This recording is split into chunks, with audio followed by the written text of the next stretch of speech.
The Fountainhead is the story of Howard Roark.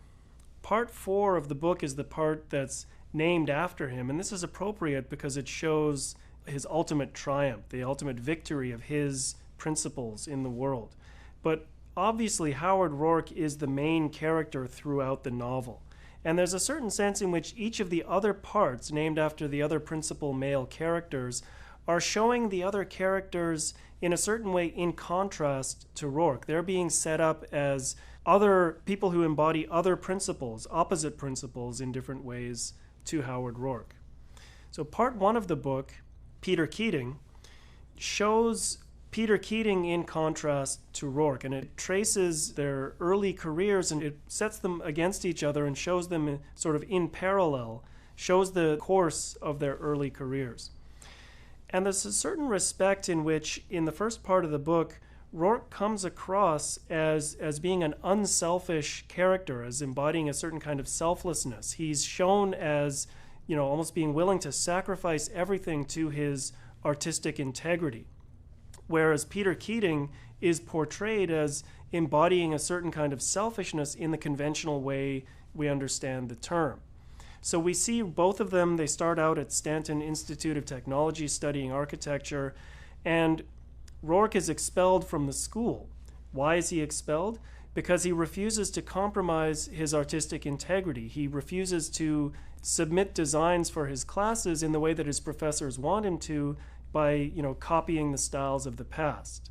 Roark has his own artistic standards and his own, artistic vision. He has his own ideal of what he wants to accomplish in architecture, and he's interested in designing Howard Roark buildings, not classical buildings or Renaissance buildings or Gothic buildings. So he's expelled from the Institute basically for insubordination, in effect.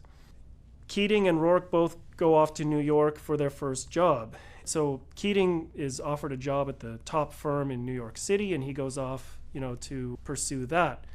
Where does Howard Roark choose to seek work? He goes to work for Henry Cameron.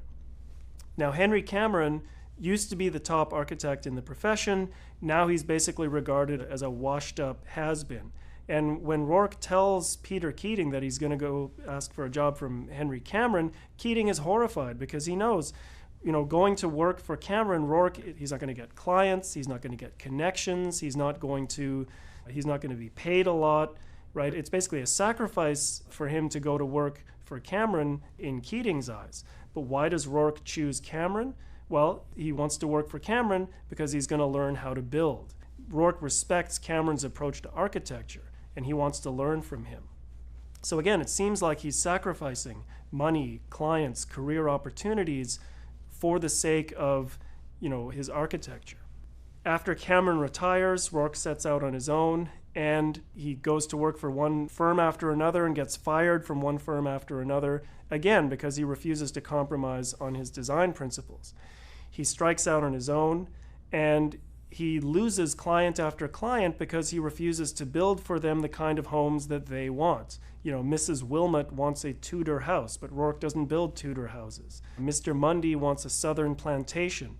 Roark doesn't build southern plantations. He builds Howard Roark buildings. So he loses all of these clients. And it seems as though he's sacrificing everything to his artistic principles.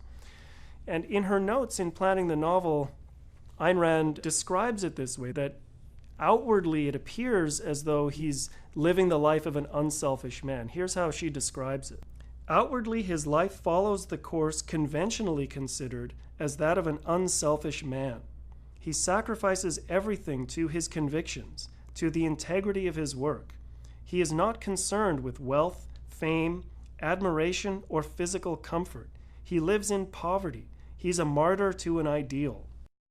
Now, the climax of all of this comes at the end of part 1 of the novel with the Manhattan Bank Building Commission. So here we see Roark, so he's run out of clients, he's run out of money.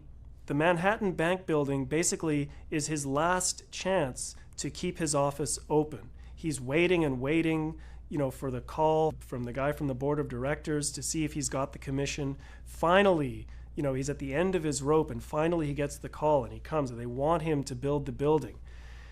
There's just one condition, one little hitch. They want him to compromise on his design. They think the building needs a classical facade to soften its modern touches and so on. And so he's got the commission.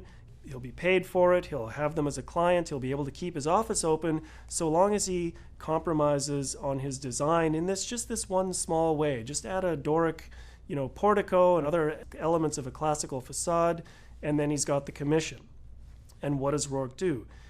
He refuses. And basically, in effect, in terms of what happens in the novel, he chooses that he would rather temporarily give up architecture. He'd rather break rocks in a granite quarry than compromise on his design. And he's portrayed in this way as seeming to be a selfless martyr to an artistic ideal.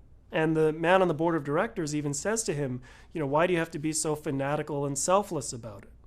Now, Roark, on the other hand, doesn't see it as selfless. He looks at this and he's surprised that the person is calling it selfless. His answer is, that was the most selfish thing you've ever seen a man do.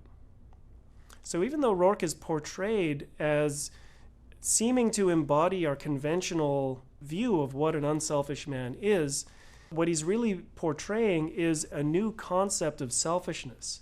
So let's take a look at in what way Roark really embodies a certain kind of selfishness in the true spiritual sense, as Ayn Rand puts it.